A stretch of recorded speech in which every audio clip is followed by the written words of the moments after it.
إن الحمد لله نحمده ونستعينه ونستغفره ونعوذ بالله من شرور أنفسنا وسيئات أعمالنا من يهده الله فلا مضل له ومن يضلل فلا هادي له وأشهد أن لا إله إلا الله وحده لا شريك له وأشهد أن محمدًا عبده ورسوله. Në të vërtet falënderimet i takojnë vetëm Allahut. Atë falënderojmë dhe prej Tij ndihmë dhe falje kërkojmë. Kërkojmë mbrojtje tek Allahu i lartëmadhëruar prej të keqijave të vetëve tona. Ka udhëzuar Allahu në rrugën e drejtë, në rrugën e Islamit. Nuk ka kush e përmbetet të nga rrugë. Dhe kush e lë veten e vet në humbje, nuk ka kush të udhëzojë të posë Allahut. Dëshmojmë dhe deklarojmë se nuk ka Zot që meriton të adhurohet me të drejtë poshtë Allahut, dhe dëshmojmë dhe deklarojmë se Muhamedi është robi i Allahut dhe pejgamberi i Tij. Thot Allahu i lartëmadhëruar në Kur'anin famulart: يا أيها الذين آمنوا اتقوا الله حق تقاته ولا تموتن إلا وأنتم مسلمون. O ju të cilët keni besuar, keni frikë Allahun me një frikë të vërtetë, me një frikë të sinqertë, dhe mos e dorëzoni shpirtin Allahut, veçse duke qenë besimtar musliman. Gjithashtu thot Allahu i lartëmadhëruar: يا أيها الذين آمنوا اتقوا الله وقولوا قولا سديدا يصلح لكم أعمالكم ويغفر لكم ذنوبكم ومن يطع الله ورسوله فقد فاز فوزا عظيما. O ju të cilët keni besuar, friksoni Allahun dhe thrisni fjalë të drejta, fjalë të vërteta, se ai, Allahu i lartëmadhëruar, nëse ju do ta bëni këtë gjë, ka për t'ju falur mëkatet tuaja, ka për t'ju mundësuar të bëni punë mira, e ka për t'ju rregulluar punët tuaja.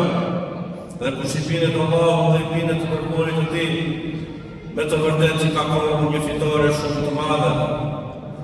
Gjithashtu thot Allahu i lartëmadhëruar: يا أيها الناس اتقوا ربكم الذي خلقكم من نفس واحدة وخلق منها زوجها وبث منهما رجالا كثيرا ونساء واتقوا الله الذي تساءلون به والأرحام إن الله كان عليكم رقيبا. O ju njerëz, keni frikë Zotit tuaj i cili ju ka krijuar prej një njeriu të vetëm dhe prej tij e ka krijuar të shoqet e tij dhe prej tyre dyve i ka krijuar shumë burra dhe gra. Keni frikë Zotit tuaj që me emrin e Tij ju i kërkoni të drejtat tuaja dhe mbajeni fort lidhjet farefisnore, sepse Allahu është frikëqyrës për ju. Vëllezër të nderuar, në të ditë të bekat xumaje, në të cilën Allahu i lartëmadhëruar në thot: وَذَكِّرْ فَإِنَّ الذِّكْرَى تَنفَعُ الْمُؤْمِنِينَ. Përkujtojeni besimtarët, sepse përkujtimi u bën dobi atyre. Përkujtimi i sonte me lejen e Zotit do të jetë mbi atë e cila mban rëndësinë e dytë në Islam, rëndësinë direkt mbas besimit në Allahun e lartëmadhëruar. Dhe ajo është familja. Dhe ku ka ritual, e ku ka rit, e ku ka çështje më të rëndësishme mbas besimit në Allahun e lartëmadhëruar se formimi i familjes, mbajtja e familjes, ruajtja e familjes. Për të qenë një ligjërat pak më ndikuese, kërkova një prej vëllezërve tanë të cilët janë avokatë, të më merrte një shifër se si është çështja familjare deri në këto çaste që ne po flasim në qytetin tonë. Dhe më nxori se vijonte me 318 prishje të familjes deri tani e në 220 raste dhunë familjare. Pra pikërisht për të çështje besimtarët duhet të jetojnë me parimet e Islamit. Dhe Islami ka sjellur për besimtarët të vetme mënyrë jetese, mënyrën familjare.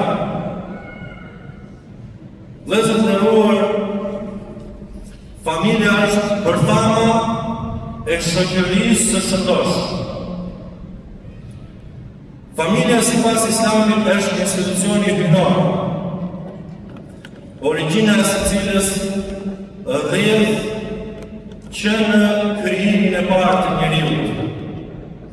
Sikurse Allahu i lartëmadhëruar na ka treguar në Kur'anin familjar, ja ayyuhan nas inna khalaqnakum min dhakarin wa untha. O ju njerëz, unë ju kam krijuar ju prej një mashkulli edhe një femre.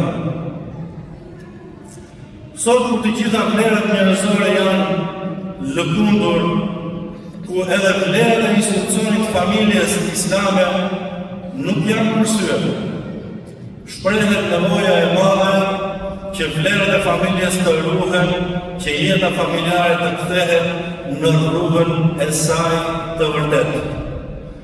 Allahu i lartëmadhëruar ja ka vendosur emrin familjes në burr edhe grua, apo nën edhe bab. Sikurse e përmendëm edhe më lart në ajetin kuranor, se Allahu i lartëmadhëruar na ka krijuar burr edhe grua.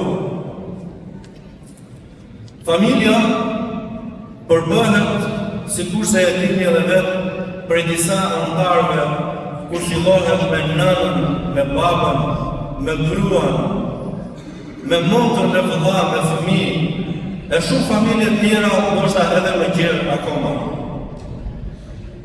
Allahu i lartëmadhëruar e ka renditur, sikurse e tha më lart, ruajtjen e familjes direkt mbas besimit në Allahun e lartëmadhëruar, duke thënë në Kur'anin familjar: "Wa qada rabbuka alla ta'budu illa iyyahu wa bil walidayni ihsana." E ka bërë qada, e ka bërë emër, e ka bërë detyrë Allahu i lartëmadhëruar që mos të adhurojmë askënd tjetër poshtë Allahut dhe ndaj prindërve, ndaj dy prindërve të sillemi mirë. Allahu i lartëmadhëruar na tregon në këtë ajet kuranor se mbas adhurimit në Allah është familja, dhe na tregon se në krye të familjes është nëna dhe baba. Pra në krye të familjes dhe ata që e meritojnë respektin edhe angazhimin më të madh në familje është nëna dhe baba. Kanë ardhur shumë fjalë nga profeti sallallahu alaihi wasallam që ne nuk mund t'i përdorim dot të gjitha në këto pak minuta. Por se ajo që ja vlen të përmendet është fjala e pejgamberit sallallahu alaihi wasallam i ardhur në librin e saktë të Muslimit, se profeti ka thënë: mirë për atë, ose është i humbur ai person i cili i përjeton të dy prindrit në moshë të thyer, pra jeton me prindrit dhe ata janë në moshë të thyer, dhe nuk futet në xhenet, si pasojë e respektit ndaj tyre. Allahu i lartëmadhëruar në një fragment tjetër të Kur'an thot: "Wa wasayna al-insana bi walidayhi hamalathu ummuhu wahnan ala wahn." Dhe ne kemi urdhëruar njeriu që ndaj prindërve të sillet mirë. Pastaj e veçoi nënën dhe tha, sidomos nënën e cila të ka mbajtur në barkun e saj etapë pas etape, edhe pastaj të ka mbajtur në gjirin e saj për 2 vite. Dhe ajetet të tilla në Kur'an ka të shumta. Vëllezër të nderuar, sidomos ju rini e nderuar, kini parasysh këshillat e prindërve tuaj.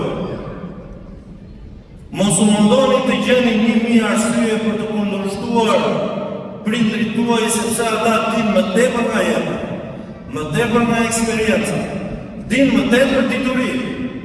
Prandaj dëgjojini ata, dëgjojini prindrit, edhe nëse hasni me atë diturim e madhe në thonjsa që rinia ka fituar sot që të kundërshtoj prindrit e tyre.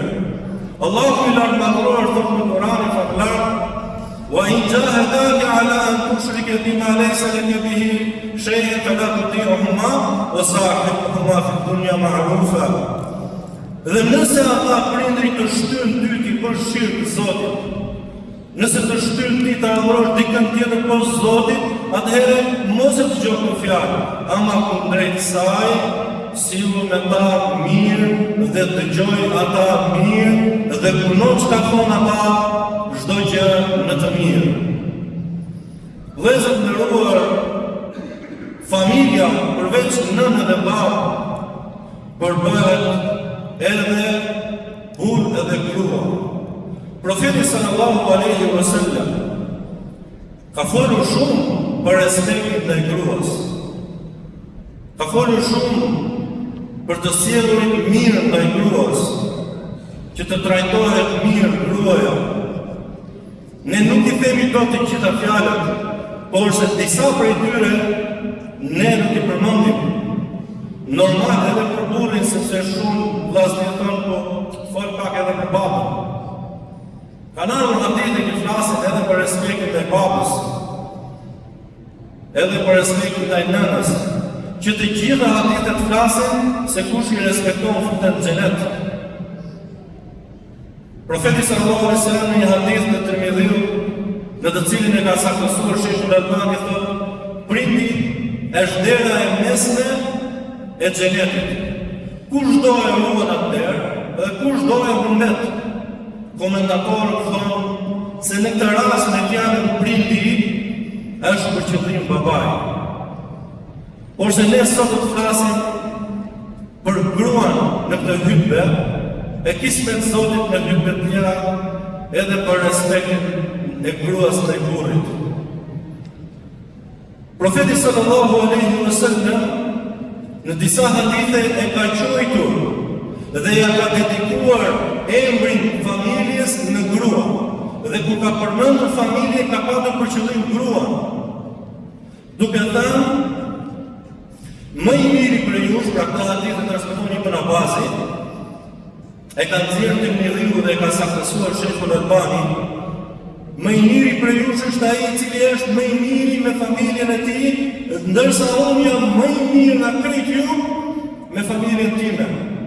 Dhe thonë komentatorët që qëllimi i përmendjes familje që më i miri për jush është ai i cili është më i miri me familjen e tij, do të thotë se është më i miri me gruan e tij.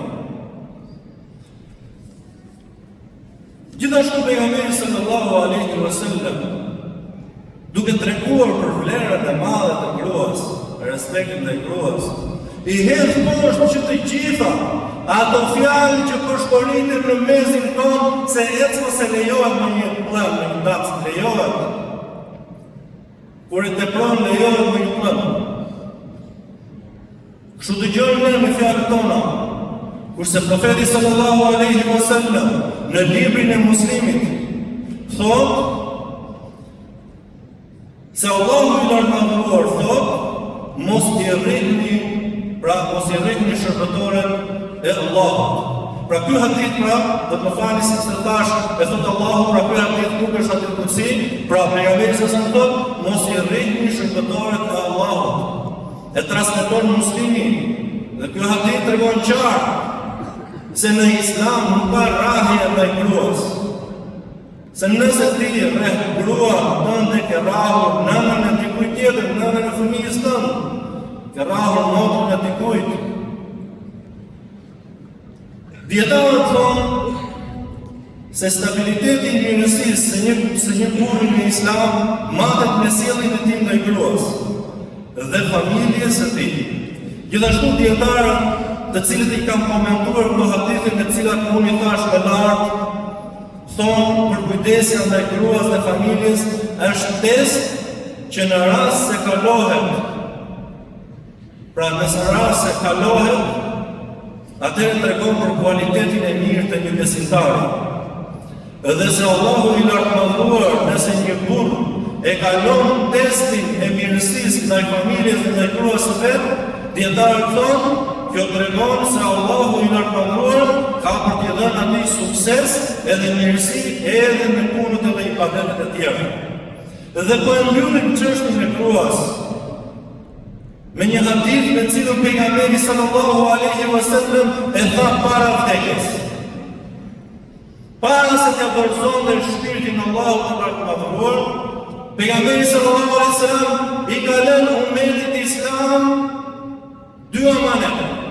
Mbajini mirë dhe mos i harroni këto dy amanete që i ka lënë profeti Muhammed sallallahu alaihi wasallam gjithë ummetit të tij deri në ditën e Kiametit. Thot profeti sallallahu alaihi wasallam, dhe transmeton Enesi dhe ka sakasuar Sheikhul Albani. As-salatu wa ma malakat aymanukum. Namazin atë edhe silluni mirë ndaj gjithë atyre grave që janë në ruajtjen tuaj. Cila grua është në ruajtjen tënde? Është nëna jote, është mokra jote, është gruaja jote, është vajza jote. Për të gjitha gratë e familjes, profeti sallallahu alaihi wasallam para se Allahu t'i merrte shpirtin, i la këto dy amanete për të gjithë ummetin. Le të meditoj çdo kush prej nesh, nga unë i pari dhe të gjithë juve.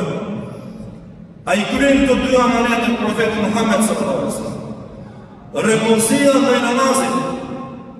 Sa të rregullt jemi ne me lidhjen me Allahun e lartëmadhëruar, sa të rregullt jemi me namazin tonë. A e falim namazin edhe kur jemi mirë, kur jemi shnosh? A e falim namazin edhe kur jemi të sprovuar, edhe kur jemi në udhtim, edhe kur jemi të sëmur, e kur jemi në situata të vështira? A jemi ne të rregullt me namazin, të rregullt me Allahun e lartëmadhëruar? Edhe pastaj çdo kush le të meditojmë me vetën e vetë amanetin e profetit sallallahu alaihi wasallam, a e ka ruajtur në lidhje me grua. Ma malakat aymanukum, është qëllimi gruaja, nëna, vajza. A jemi në të rregullt se si ti trajtojmë ato? Janë në robëreshë për Allahut sikur se i quajti pejgamberi sallallahu alaihi wasallam. Gjithashtu vëllezër të nderuar, familja përbëhet edhe prej fëmijëve. Tek fëmijët duhet të ndalemi sepse është amaneti i Zotit. Amaneti që Allahu i lartëmadhëruar e ka lënë ndaj nesh. Edukimi i fëmijëve. Dhe ne duhet të dimë se fëmijët nuk edukohen duke u treguar se ky është libri, lexohet, në këtë libër ka hajër të madh. Po se lexove dhe po s'ma the përmendësh i ziu ti, jo vllai i nderuar dhe motra e nderuar. Fëmia edukohet duke të parë ty se si ecën gjatë jetës tënde. Fëmia edukohet duke të parë ty se si sillesh me Allahun e lartëmadhëruar. Fëmia do të respektojë ty duke të parë ty se si sillesh ti me nënën tënde, se si sillesh ti me babain tënd, se si sillesh ti me familjarët e tjerë, se si sillesh ti me komshinë e tu. Nuk e kisha dëgjuar një hadith, e dëgjova për herë të parë diku që isha xhamatli. Edhe ligjëratën e madhe një shef duke thënë se profeti sallallahu alaihi wasallam ka thënë se kush vdes edhe ka komshinë e vet, dëshmojnë se ai ka qenë njeri i mirë, ka për të falë Allahu e lartëmadhëruar për gjunave. Pra, fëmia kur shikon ty se i respekton të gjithë këto që thamë më lart, atëherë fëmia do edukohet. Lukmani më i dërruar është bërë i njohur tek ne ndërmjet Kuranit. Allahu ja ka dedikuar Lukmanit një sure në Kur'an, surja Lukman. Përse vallë? Sepse Lukmani ka qenë i njohur me edukimin e fëmijëve, ka qenë i njohur se si ka dhënë rëndësi të madhe të preokuparit e fëmijëve. E përmend Allahu në Kur'an të thotë: وَإِذْ قَالَ لُقْمَانُ لِابْنِهِ وَهُوَ يَعِظُهُ يَا بُنَيَّ لَا تُشْرِكْ بِاللَّهِ. E përmend Allahu Lukmanit, kur Lukmani i thoshte të birit të vet: o biri im, ki kujdes mos i bësh shirk Zotit, ki kujdes mos e adhuron dikën tjetër përveç Zotit. Më poshtë të njëjtën faqe të Kur'anit, Allahu në përmend duke thënë: ja bunayya aqimi salat wa'mur bil ma'ruf wanha 'anil munkar wasbir 'ala ma asabak. O birim, falë namazin. O birim, urdhëro të mirë. O birim, ndalo nga keqja. O birim, bëj durim kur të vinë telashe, kur të vinë sprova. E mësonte se si të sillesh kur të vinë një sprovë. O birim, të mos ecni në tokë me mendimasi. Pra që të gjitha punësinë nga surja Lukman, se si edukohet një fëmijë, çdo prim duhet me patjetër të mësoj përmendës. Se si edukohet fëmijët. Çdo kush prej nesh do të preokupohet me familjen e vet. Sepse ajo që ka përgjegjësi para Allahut të lartëmadhëruar çdo kush është për familjen e vet. E lusim Allahun e lartëmadhëruar që të gjithë neve të na japi familje të shëndoshme sallallahu alaihi wasallam.